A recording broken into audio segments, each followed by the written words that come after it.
Thomas Faure, Xavier Lacouture, bonjour, merci d'avoir accepté notre invitation. Alors Thomas, tu es saxophoniste, tu es l'un des fondateurs en 2001 du groupe Electro Deluxe. Début mai, vous entamez une tournée en Allemagne. Le 7 octobre, vous serez à Paris, au Trianon, pour la sortie de votre nouvel album. Et entre les deux, vous faites une escale sur la grande scène du Festival d'énergie, le 15 mai, qui se produira à Soulac, en Gironde. Xavier, tu es auteur, compositeur, interprète. Tu es administrateur à l'ADAMI, qui protège notamment les droits des artistes. Depuis plusieurs années, tu accompagnes des artistes émergents au travers d'ateliers d'écriture qui s'appellent les chemins d'écriture. Et tu coaches également des artistes.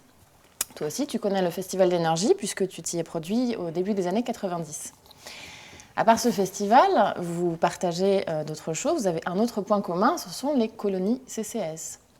Thomas, tu es fils d'agent et tu as passé une partie de ton adolescence dans les colos CCAS. Et c'est là que tu as rencontré Xavier, qui était intervenant musique.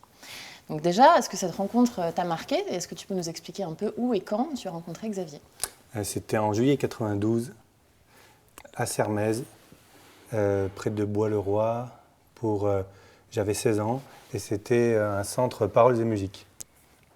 Je ne pense pas que c'était mon premier choix, hein, loin de là. Je pense que j'avais, comme tout le monde, pris karting. Mon premier choix, comme tout le monde, je n'avais pas été pris. Et donc, je m'étais retrouvé dans ce centre pendant 3 semaines. Et donc là, j'ai rencontré Xavier et Michel Zaka, qui étaient les deux intervenants, paroles et musique, respectivement.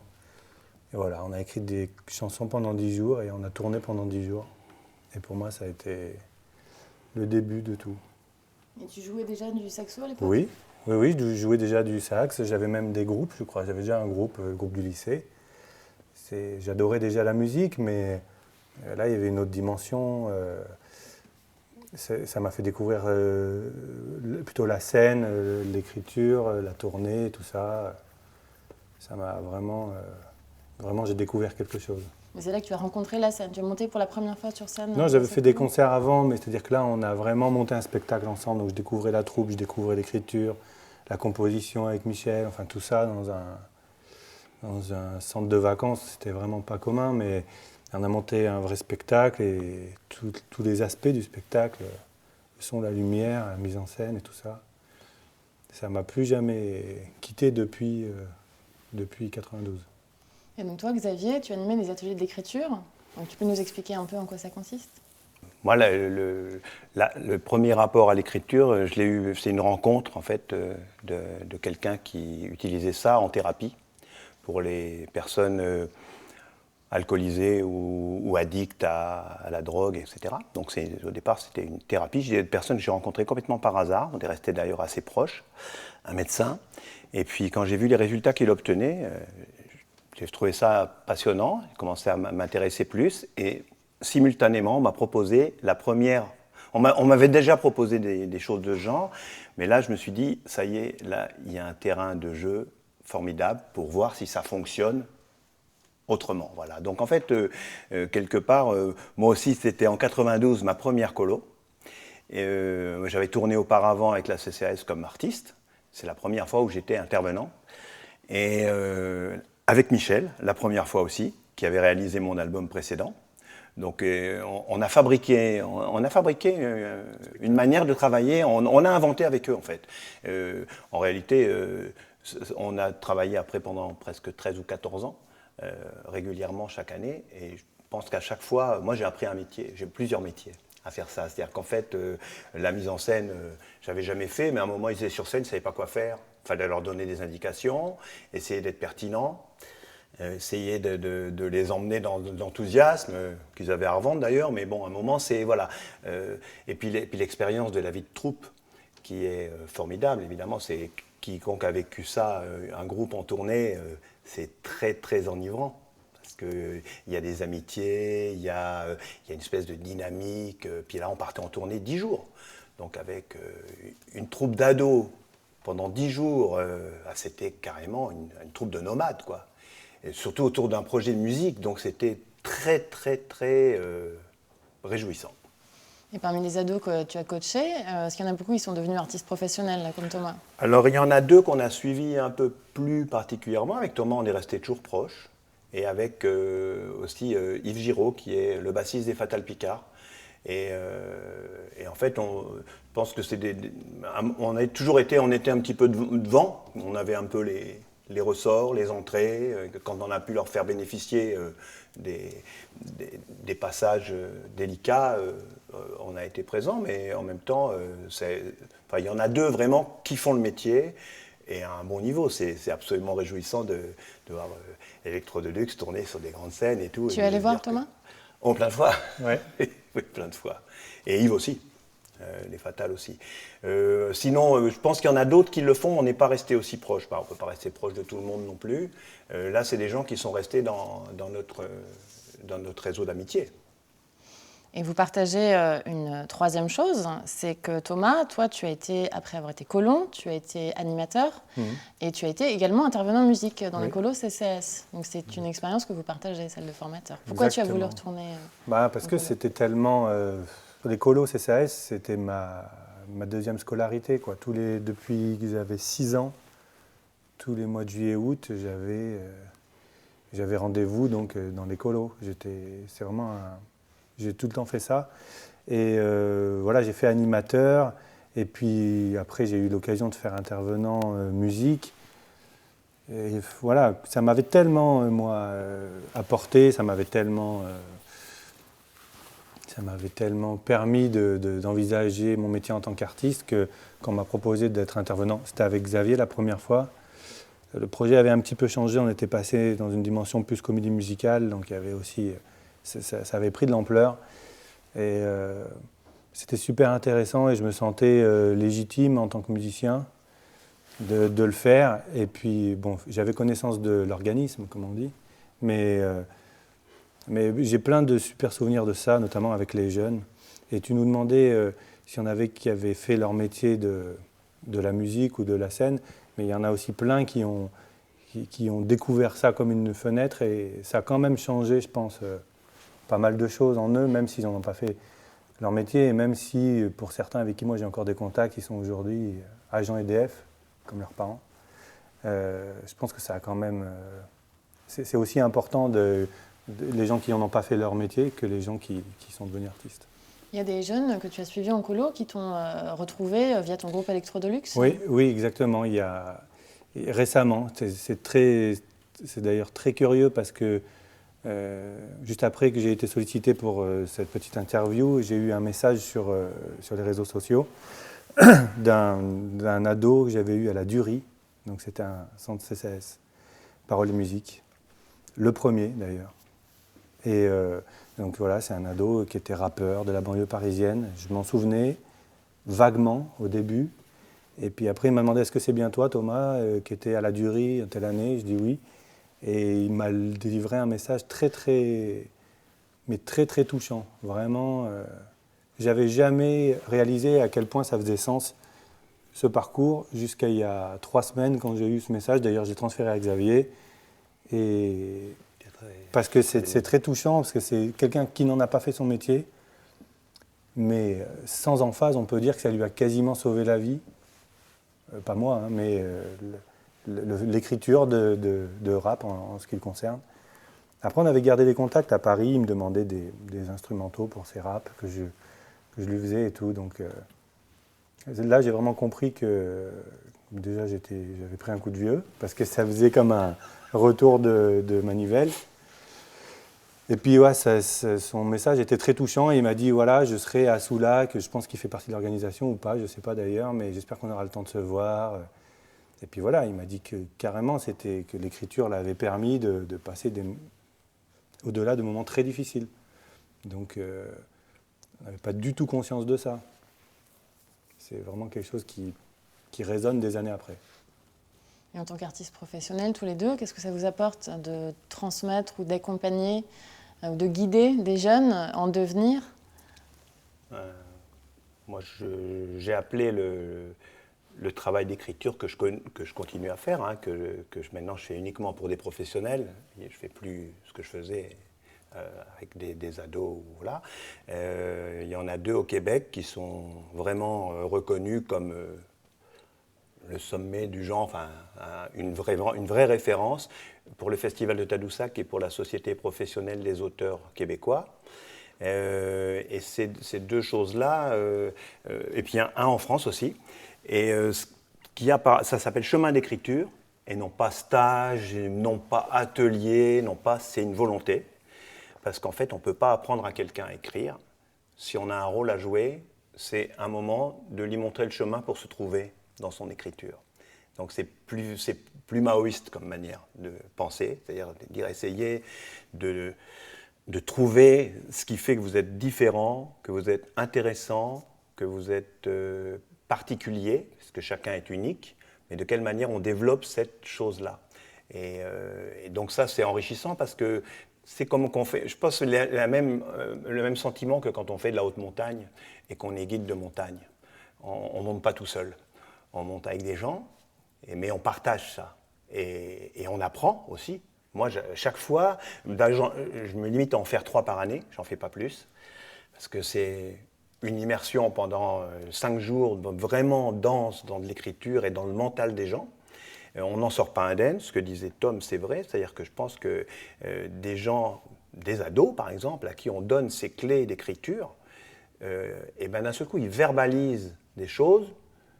On ne pense pas en avoir le droit, quand on n'a pas le droit, quand on ne pense pas qu'on peut le faire. Et d'un seul coup, on dit, mais vas-y, dis ce que tu veux. Il n'y a pas de loi. Et maintenant, tu vas le dire sur scène. Et c'est transgressif, tant mieux, tu as le droit.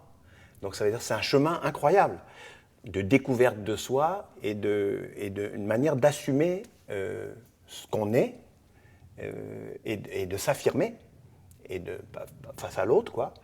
Et du coup, je trouve qu'au niveau de l'épanouissement de l'individu, c'est vraiment, c'est la même chose d'ailleurs pour la mise en scène, c'est la même chose pour le coaching. C'est qu'un artiste, à un moment, sur scène, il doit être le plus généreux et sans limite possible. Ça s'appelle le lâcher prise, en écriture c'est pareil. Et quand on montre ce chemin-là à des gens qui ne connaissent pas ça, qui n'imaginent pas que ça soit possible, là d'un seul coup c'est justement une porte ouverte insensée sur l'infini, quoi. Et ça change une vie, il a raison. Oui, et puis c'est non seulement des gens qui ne connaissent pas ça, mais qui ne voulaient pas faire ça.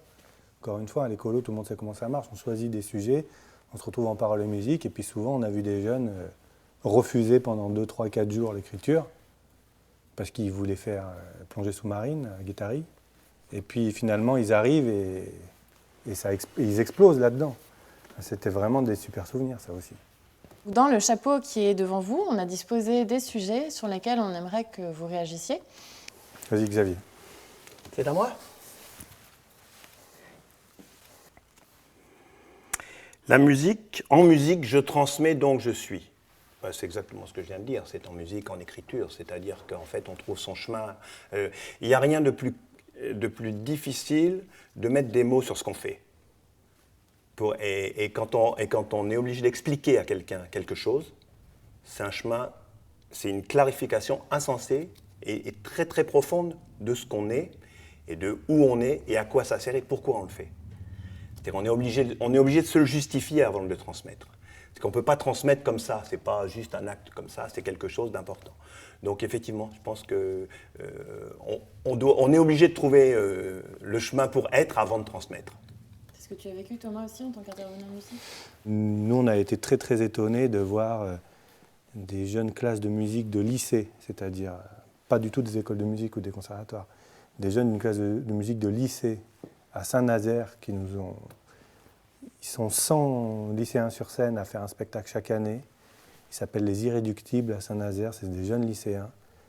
Et ils font un spectacle d'une qualité, mais c'est hallucinant. Parce qu'il y a un prof qui a transmis ça. Ils ont joué des morceaux d'Électro de Luc, ils sont rentrés en contact avec nous.